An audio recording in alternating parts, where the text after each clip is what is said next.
Hi friends, ఈరోజు చుక్కకూర పాలకూర కలిపి పులుసు కూరలాగా వండుతున్నాను ఫ్రెండ్స్. ముందుగా ఈ శుభ్రంగా కడిగి ఉప్పు నీళ్ళలో నానబెట్టుకున్నాను. 4 టమాటాలు, పచ్చిమిర్చి కొంచెం ఎక్కువ వేసుకుంటే బాగుంటుంది ఫ్రెండ్స్. ఆకుకూరలో దేంట్లోనైనా. కరివేపాకు తాలింపు పక్కన పెట్టుకున్నాను. ముందుగా ఈ టమాటాలు, పచ్చిమిర్చి, ఆకుకూరలు ఇవన్నీ కడిగేసి శుభ్రంగా ముక్కలు కట్ చేసి ఉడికించుకుంటాను ఫ్రెండ్స్. తర్వాత తాలింపు పెడతాను. కట్ చేసుకున్నాక మళ్ళీ చూపిస్తాను ఫ్రెండ్స్. కట్ చేసుకున్నాను ఫ్రెండ్స్ ఆకు. అలాగే టమాటా, పచ్చిమిర్చి కూడా కట్ చేసుకున్నాను. ముందుగా కడాయిలో ఇవన్నీ వేసేసుకుందాం ఫ్రెండ్స్. చుక్కకూర పుల్లగానే ఉంటుంది, కాకపోతే టమాటా ఇష్టం ఉన్నవాళ్ళు వేసుకోండి, లేకపోతే లేదు. ఇప్పుడు టమాటాలు పులుపు అంతగా లేవు ఫ్రెండ్స్. కారం, ఉప్పు, పసుపు కూడా వేసేస్తున్నాను. ఇవన్నీ ఉడకనీయటమే ఫ్రెండ్స్. చాలా ఈజీ, సింపుల్గా అయిపోద్ది. త్వరగా మనం బయటికి వెళ్ళాలన్నా, త్వరగా వంట అయిపోవాలన్నా ఇలాంటి ఆకుకూరలు, వంకాయలు, బంగాళదుంపలు, బెండకాయలు ఇటువంటివి త్వరగా అవుతాయి ఫ్రెండ్స్. నేను ఎప్పుడూ చెప్తూనే ఉంటాను. పొయ్యి మీద పెట్టి ఉడికిద్దాం ఫ్రెండ్స్. ఉల్లిపాయ ముక్కలు కూడా వేసుకోవచ్చు, కానీ పులుపు కాబట్టి ముక్క ఉడకదు ఫ్రెండ్స్. తర్వాత తాలింపులో వేస్తాను ఉల్లిపాయ. ముందుగా ఇది స్టవ్ మీద పెట్టేసుకుంటాను. పొయ్యి మీద పెట్టుకున్నాను ఫ్రెండ్స్. స్టవ్ వెలిగించుకుంటాను.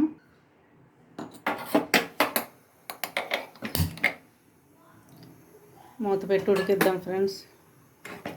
3 నిమిషాలు కూడా పట్టదు ఫ్రెండ్స్. ఊరికనే మగ్గిపోద్ది ఆవిరికే. కొంచెం నీళ్లు పోద్దాం ఫ్రెండ్స్, ఎందుకంటే అడుగు అంటకుండా ఉంటుంది. ఆకులో నీళ్ళు వస్తాయి, కానీ మనం కూడా కొంచెం పోస్తే మంచిది. మూత పెట్టుకుంటున్నాను ఫ్రెండ్స్. ఇంకా త్వరగా అయిపోవాలనుకుంటే ఇప్పుడు నేను టమాటా, పచ్చిమిర్చి, ఉప్పు, కారం వేసాను కదా, నూనె కూడా దాంట్లోనే వేసేసుకొని ఉడకనిచ్చి రుబ్బుకొని కూడా తినొచ్చు ఫ్రెండ్స్. అది కూడా చాలా బాగుంటుంది. ఆ టేస్ట్ కూడా ఒకసారి ట్రై చేయండి. మా అమ్మగారు, మేము చిన్నపిల్లలప్పుడు ఆకలని టైం అయిపోతే ఏడుస్తాం కదా, అప్పుడు ఏం చేయాలో త్వరగా అయిపోయి ఏంటంటే ఆకులన్నీ కలిపేసి ఇలాగే ఉడికించేసి రుబ్బేసి పెట్టేసేది ఫ్రెండ్స్. అన్నీ కలిపి పెట్టేసేది, చాలా బాగుండేది. లేదంటే అన్నంలో బియ్యం, పప్పు పొంగల్లా చేసేసేది. అది కూడా చాలా ఇష్టంగా తినేవాళ్ళం ఫ్రెండ్స్. పెద్దోళ్ళు అంతమందిని పెంచారంటే అంత ఓర్పుగా, అంత తెలివిగా చేయబట్టే కదా మనం ఇద్దరిని ఒక్కరిని చూసుకోలేకపోతున్నాం సరిగా.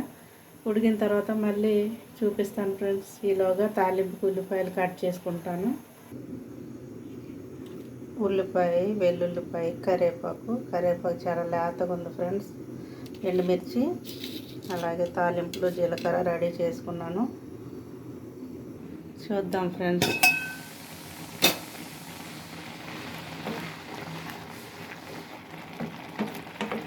చూసారా ఎంత ఆకు పెడితే ఎంత అయిందో.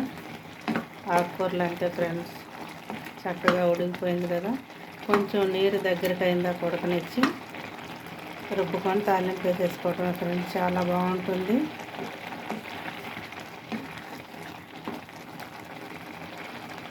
ఎప్పుడు పప్పులోనే వేస్తాను ఫ్రెండ్స్, ఎందుకంటే పిల్లలు ఎక్కువ పప్పు ఇష్టపడతారు కాబట్టి. ఈరోజు మాత్రం ఇలాగే ఆకుకూర వండుతున్నాను ఫ్రెండ్స్.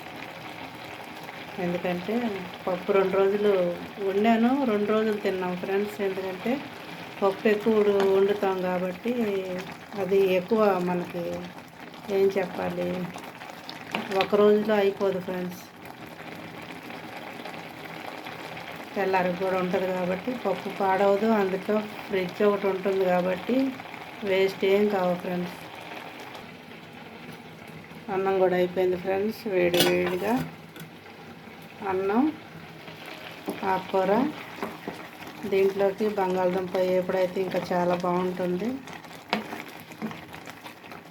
అరటికాయ ఎప్పుడు ఉంది ఫ్రెండ్స్, అది కలుపుకుంటే సరిపోతుంది సైడ్ డిష్గా. అప్పడాలు వేసుకోవచ్చు, నాన్ వెజ్ తినే వాళ్ళు ఆమ్లెట్ వేసుకోవచ్చు, ఎవరిష్టం వాళ్ళ ఫ్రెండ్స్. కొంచెం ఉడికాక రుబ్బేస్తాను. మొత్తం రుబ్బి పక్కన పెట్టుకున్నాను ఫ్రెండ్స్. ఒక గిన్నెలో వేసుకున్నాను. స్టవ్ వెలిగించుకొని అదే కడాయిలో కొంచెం నూనె పోసుకున్నాను. ఇప్పుడు తాలింపు వేసుకున్నాం ఫ్రెండ్స్. తాలింపులు చిటపటమన్నప్పుడు ఎండుమిర్చి, వెల్లుల్లి, కరివేపాకు, ఉల్లిపాయలు కూడా వేసేసుకున్నాం ఫ్రెండ్స్. ఆకుకూరలో వేయలేదు కదా ఉడకవని. మామూలుగా తోటకూర అయితే వేయచ్చు, కానీ చుక్కకూరలో వేస్తే ఉడకవు ఫ్రెండ్స్ పులుపుకి. అందుకే నేను ఇలా వేస్తాను. మీరు ఎలా వండుతారో కామెంట్లో చెప్పండి ఫ్రెండ్స్. వేగిపోయింది ఫ్రెండ్స్, ఇలా వేగిపోయింది కదా. ఇప్పుడు రుబ్బుకొని పక్కన పెట్టుకొని వేసేస్తాను.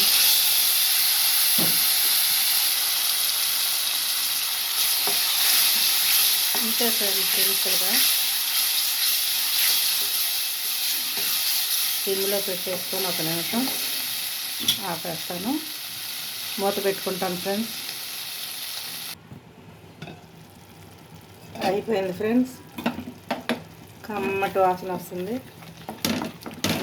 ఉల్లిపాయ ఫ్లేవర్ అంతా ఆకు పట్టింది ఫ్రెండ్స్, చాలా బాగుంటుంది. చుక్కకూర పాలకూర కలిపి వండుతున్నాను ఫ్రెండ్స్. తోటకూర కూడా వేసుకోవచ్చు, 2 రకాలే ఉన్నాయి. ఆ 2 రకాలు తీసుకున్నాను ఫ్రెండ్స్. స్టవ్ అయితే ఆపేసుకొని నేనైతే ఆమ్లెట్ వేసుకుంటున్నాను ఫ్రెండ్స్. నాన్ వెజ్ తినేవాళ్ళు ఆమ్లెట్ వేసుకోండి, వెజ్ తినేవాళ్ళు బంగాళదుంప కానీ అప్పడాలు కానీ ఏమన్నా ఒకటి వేసుకోండి ఫ్రెండ్స్. ప్లెయిన్ అట్టు నాకు ఇష్టం ఫ్రెండ్స్, ఎందుకంటే ఉల్లిపాయలు ఏమి ఉండవు, ఉప్పు కారం పసుపు కలుపుకుంటాను అంతే ఫ్రెండ్స్. ఇది నేను వేసుకుంటున్నాను. పిల్లలకు కావాలంటే ఉల్లిపాయ, క్యాప్సికము లేదంటే ఉల్లికాడలు ఏదో ఒకటి వేస్తాను ఫ్రెండ్స్ కలుపుకి. అవి కలిపేసేస్తాను. ఇది నాకు కాబట్టి ప్లెయిన్ వేసుకుంటాను ఫ్రెండ్స్. వంట అయితే ఆల్మోస్ట్ అయిపోయింది ఫ్రెండ్స్, ఇంక భోజనాలు వడ్డించుకోవటమే.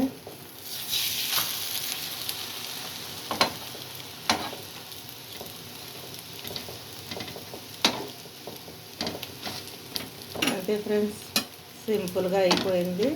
ఎక్కువ టైం కూడా తీసుకోలేదు, చాలా రుచిగా ఉంటుంది ఫ్రెండ్స్.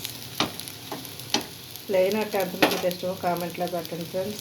నాన్ వెజ్ తిననోళ్ళు, తినేవాళ్ళు కాదు, ఎందుకంటే వాళ్ళకి తెలియదు కాబట్టి వాళ్ళని అడుగుతున్నాను. తినే వాళ్ళకి తెలుసు కదా ఫ్రెండ్స్, తినని వాళ్ళకి తెలియదు. నేనైతే అన్నం పెట్టుకోబోతున్నాను ఫ్రెండ్స్.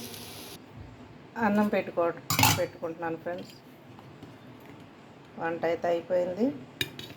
ఎంతమందికి ఇష్టమో కామెంట్ పెట్టండి ఫ్రెండ్స్. ఈరోజు నా భోజనం అయితే ఇది. కొంచెం పచ్చడి, కొంచెం పెరుగు కామన్. అంతే ఫ్రెండ్స్. లైక్ చేయండి, షేర్ చేయండి, కామెంట్ పెట్టండి ఫ్రెండ్స్. సబ్స్క్రైబ్ మర్చిపోమాకండి ఫ్రెండ్స్.